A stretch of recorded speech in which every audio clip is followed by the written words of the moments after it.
The current truck market has turned into something most buyers didn't sign up for.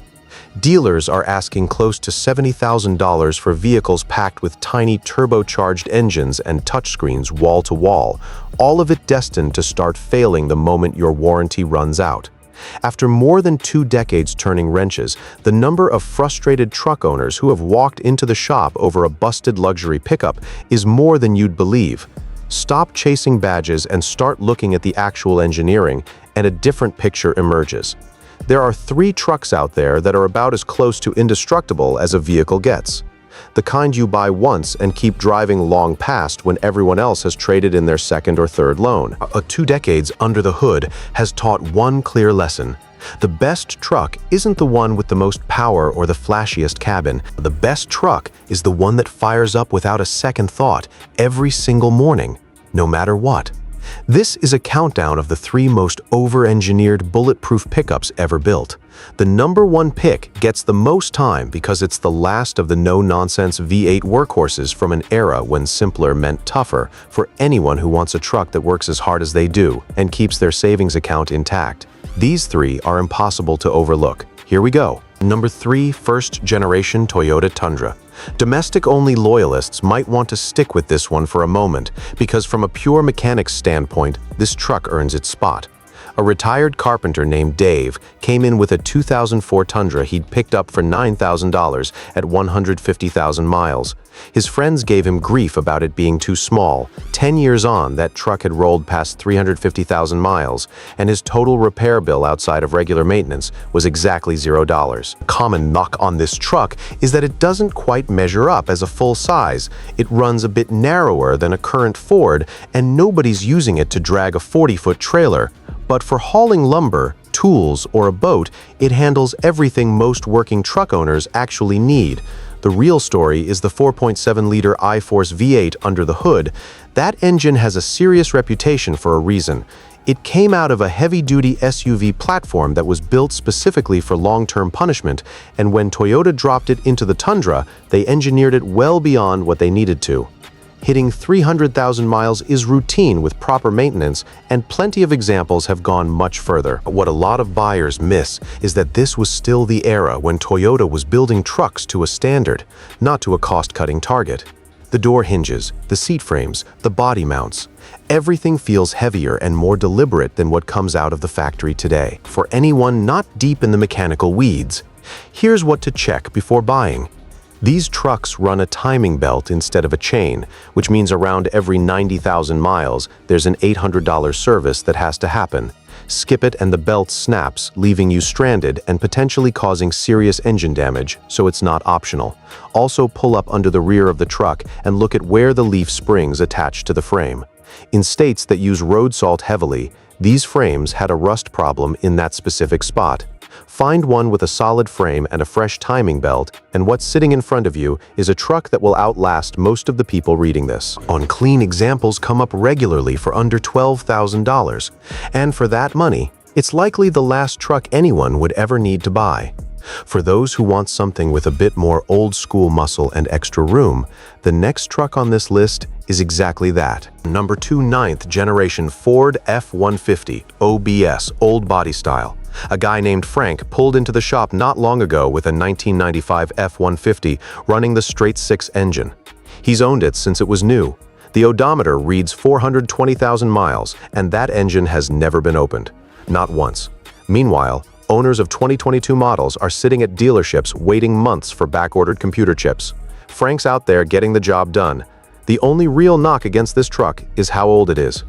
People assume a 30-year-old pickup is a restoration project rather than a daily driver. That assumption is wrong. Ford's priority when this generation was built was serviceability, and it shows. Everything is accessible. There are no tiny turbos crammed into tight spaces, no sensors that need a $10,000 dealer computer to reset. Most repairs on this truck are doable with a basic socket set and a free Saturday. At a time when certain modern EcoBoost engine repairs require practically disassembling half the truck to reach what needs fixing.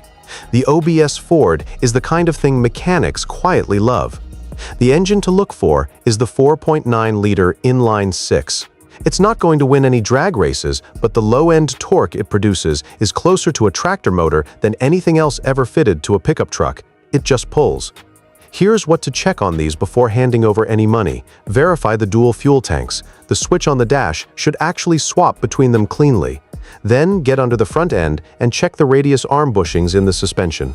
A clunk over bumps is almost always just a worn rubber bushing, and the part itself costs around $50 with about an hour of labor to swap out. On buy one for $6,000, put another $2,000 into making it right, and what's left is a truck that will still be turning over when the grandkids are old enough to drive.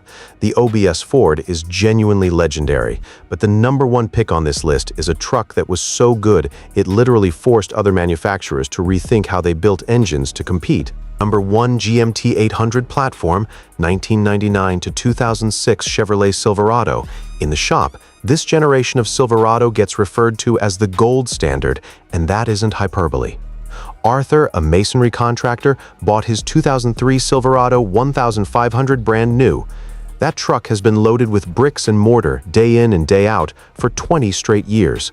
It recently crossed 365,500 miles. The only significant repairs in that entire time were a fuel pump and a set of brake lines. At Elite Wheels, we've seen more examples like Arthur's than we can count.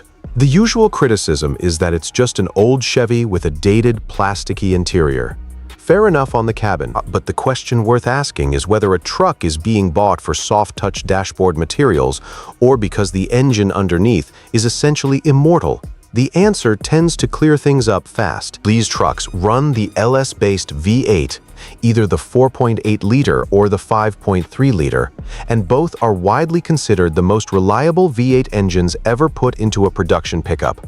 Crucially, they do not have active fuel management, the cylinder deactivation system that newer trucks use to squeeze out better fuel economy, but that has a well-documented habit of destroying engine lifters over time.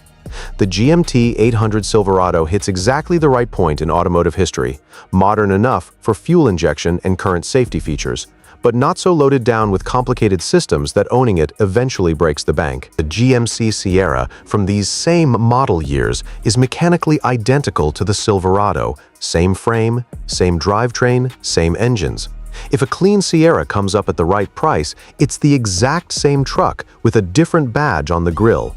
For the average buyer, here are the two things to watch for. First, rusty brake lines. In cold weather states where roads get salted, the factory steel lines corrode over time and can fail. Spend $500 at a shop to have stainless steel lines installed, and that problem is gone for good. Second, check the check engine light. If it's on, the most common culprit is a knock sensor tucked under the intake manifold. The part itself is inexpensive, but getting to it takes a few hours of labor. A clean, well-maintained example from this generation comes up regularly in the $8,000 to $10,000 range. There's no giant tablet bolted in the dash, but there is a transmission that's relatively straightforward to service and an engine that doesn't burn oil. Buying one of these isn't just buying a truck, it's buying a way out of a monthly car payment. While other buyers are financing $800 a month for something that loses a fifth of its value every year, this truck is sitting in the driveway, paid off, running clean, and asking for nothing. The shiny new rigs at the dealership are built to sell, not necessarily to last. These three are the ones worth trusting for the long haul. And at Elite Wheels, they're the only pickups that consistently earn that kind of confidence.